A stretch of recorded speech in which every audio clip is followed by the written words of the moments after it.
మొత్తం వారే సినిమా మొత్తం ఫైటింగ్స్, స్టోరీ ఏం కనిపించదు సినిమాలో, కాకపోతే మొత్తం ఫైట్స్. థియేటర్ మొత్తం గూస్ బంప్స్. ఆ ఇంటర్వెల్ సీన్ ఉంటుంది భయ, ఇది మొత్తం నాకు ఛాతీలు వేసింది భయ.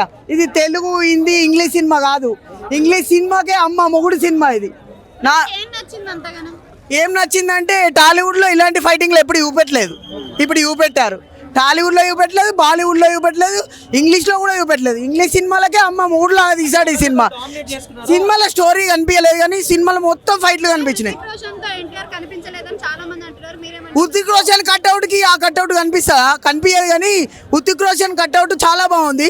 ఇతని కట్అవుట్ ఎలా కనిపిస్తుంది అంటే ఇతని నటనలో హృతిక్ రోషన్ కట్అవుట్ చాలా సూపర్ ఉంటే ఇతని నటన సూపర్ ఉంటుంది. ఈయన యాక్టింగ్ తో చేశాడు. డాన్స్ హృతిక్ రోషన్ నెంబర్ 1 చేశాడు కానీ ఎన్టీఆర్ నటనతో ఆ డాన్స్ సూపర్ అనిపించింది. కూలీ చూసిన తర్వాత మళ్ళీ ఆలోచించుకొని చెప్పాలి. కాకపోతే ఈ సినిమాకి మాత్రం న్యాయం చేసిండు. ఈసారి నాగవంశీ మాత్రం ఇట్టు కొట్టలేడు అనుకో, నాగవంశీ జాతకంలో పెద్ద దోషం ఉన్నట్టే. ఇక జాతకాన్ని చూపించుకోవాలి నాగవంశీ.